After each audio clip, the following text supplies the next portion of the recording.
welcome to the Narrowboat at Jamesville. Hope you're well, thanks for joining me. Well, as you can see, the boat's still on the trolley where she is going to remain until the 1st of July. And it is at that point that the crane is coming and we are going to be moved from here over this boat next to me to the place next door to it, which is 2 along from where I was before. The reason for that is that it's bang opposite the shed, which means that we can have easy access to the welding equipment.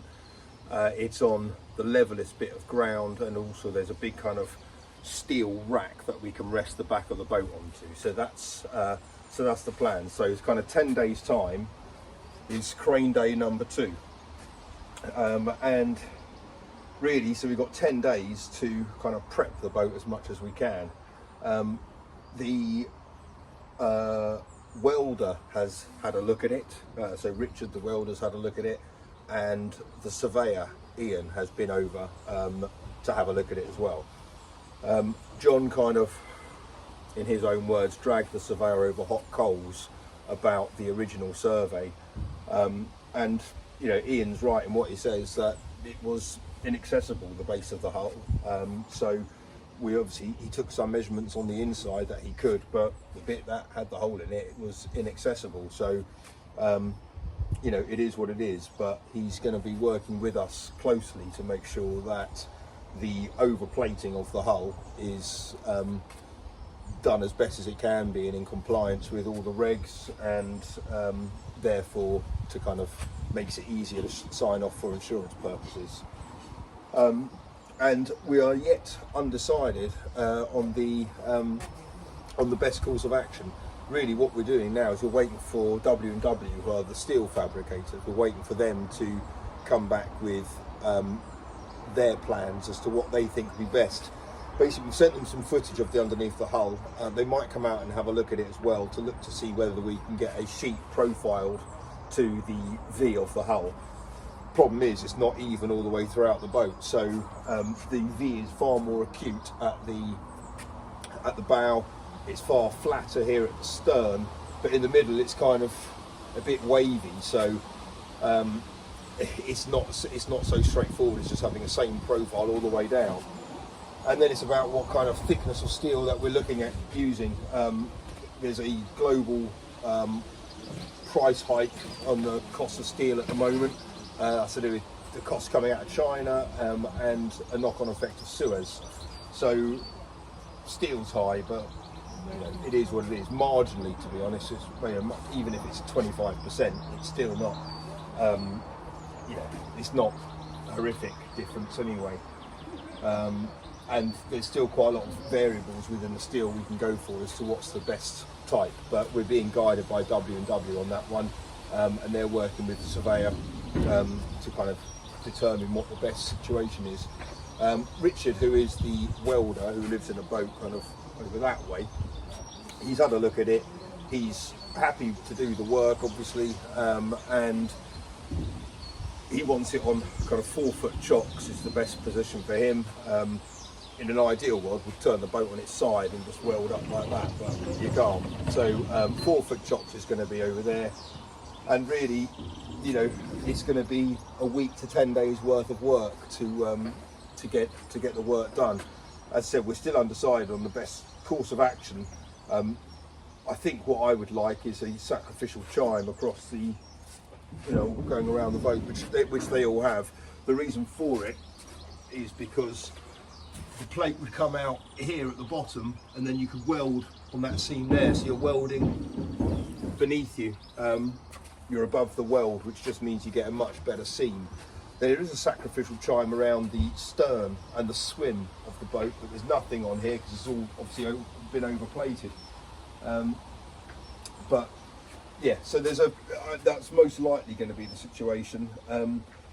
In terms of steel thickness, really we want to go as thick as we can. If we can go for 10mm, then we will. The advantage of that is obviously it'll it'll add a lot of weight to the boat, which will bring the boat down in the water.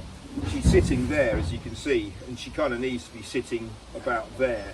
So it needs to be an inch or two lower basically the whole swim needs to be submerged, whereas at the moment it's kind of on the surface.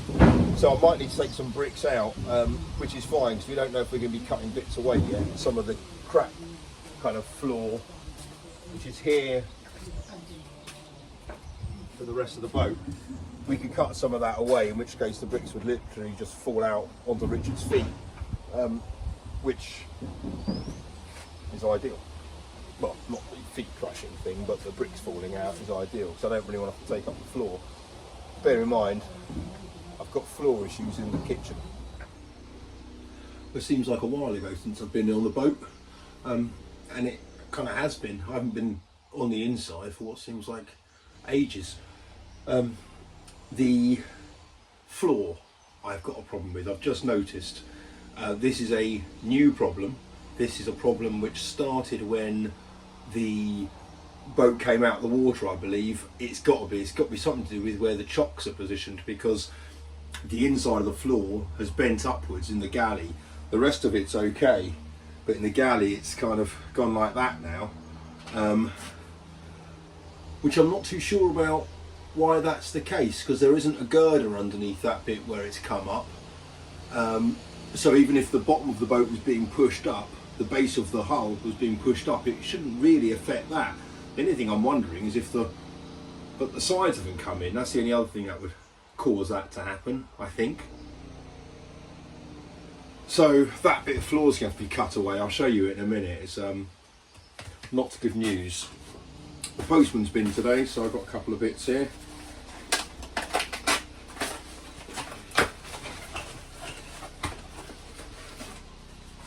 Flameless candle lights.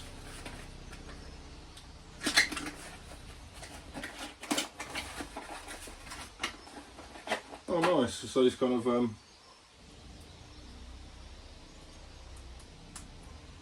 yeah, candle LED things. There's 24 of them. Thank you very much. That's good.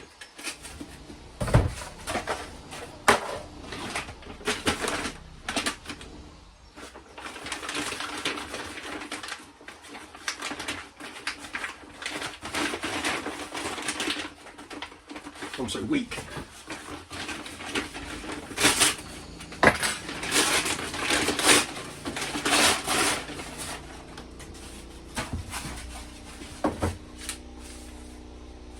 Hi James, as a few people have commented, look after those lungs. Not sure how you're going to fit a microphone to this though. Oh wow, that's a proper mask for when I have to clean the bottom of the hull. I've still got loads more of that to do. And yeah, loads of people did say I'm about to kill myself. Nice. Oh wow, good though. And a couple of extra filters. Brilliant, thank you very much, Will. Literally a lifesaver.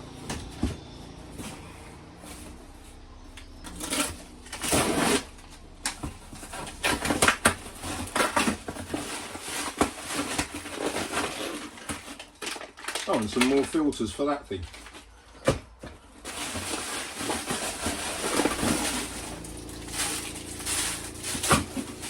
Oh, fantastic.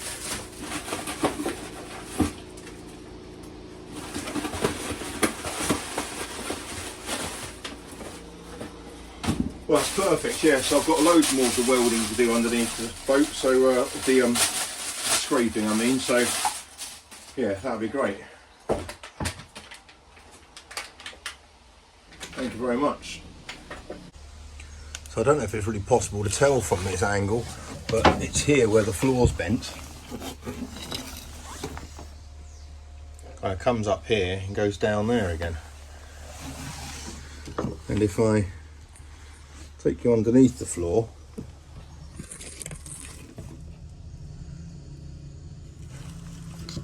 not really.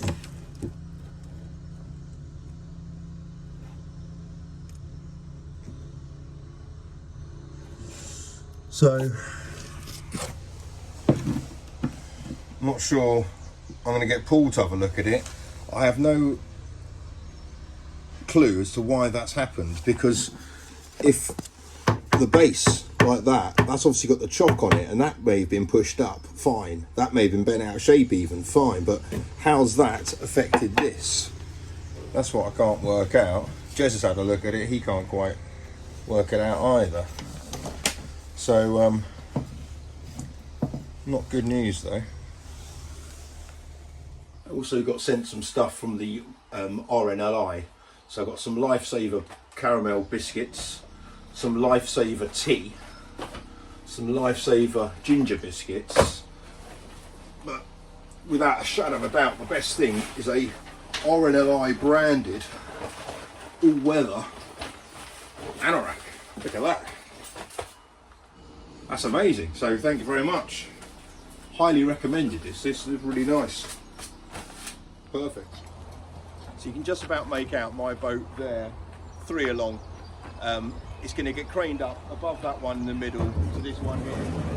And as soon as Ollie gets his finger out of his arse and shifts all these bricks onto his boat, then we'll have an area here where the steel can be placed. And the idea is we're right in front of that shed there, which is where all the welding equipment is going to be. So we'll be here for maybe 10 days, something like that.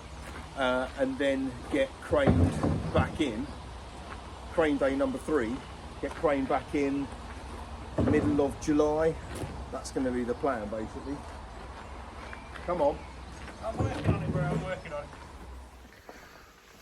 This is my mate Nick's little kitten. What have you called him? Ringo. Ringo. Oh, he's so cute.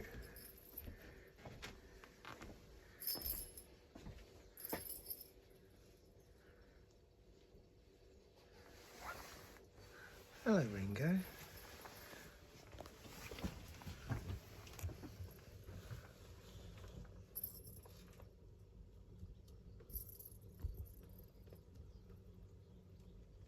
How old is he? 8 weeks, 8 weeks old. I think. Oh,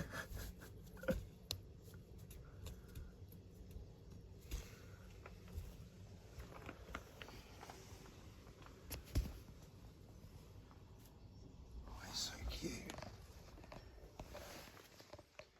No, I don't think Ringo's too cliched though, to answer your question. I think what's happened with the floor is where the steel base has been pushed up by the chock. It's pushed the bricks up, which is then pushed up against that joist, which is running stern bow. So I'm going to move some of the bricks now and kind of relieve that tension, and hopefully that might kind of steel memory might kick in and it will go back into place. Otherwise, I don't know how else we'd reduce that down again without cutting it out. So we seem to be more steps backwards now, but so yeah, we're going to be here on dry land for 3 weeks, which is not good in some way because the trolley is costing a lot of money kind of every day whilst we're on it.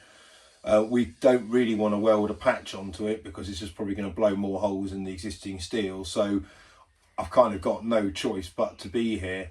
I think John's even had to turn away work, so it's not a good situation. But whilst I am in this situation, I've got to make each day kind of count and make use of it. So still got some more painting to do, and the reason I'd like to do that, even though it's not particularly ideal because it's quite high up now, the boat, but it means I can get the sign writer to do the sign writing kind of when it's over there or something in a couple of weeks' time. So Darren, who's the guy that they use here to do all their sign writing, I'm going to give him a call tomorrow and see if he's around. But that means I can get another 2 coats of paint on the sides before he has to come around. I can also get the solar and bits and pieces done. I can get the back deck done. So there's still quite, there's still quite a lot to do, but also I've still got to scrape off all the underneath of the boat still. So that's kind of a massive job. But it's going in the right direction. As I said, I think we'll be out of the water for 3 weeks in total, 4 weeks maybe.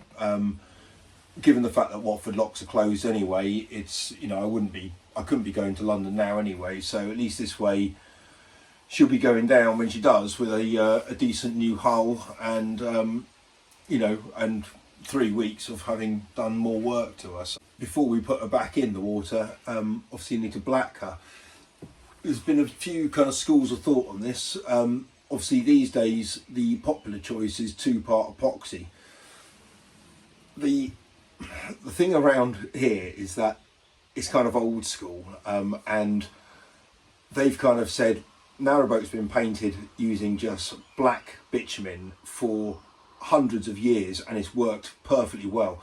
There are a few downsides about having 2-part epoxy, certainly on a boat like this, which has got quite a lot of seams and kind of gaps and stuff around the sides.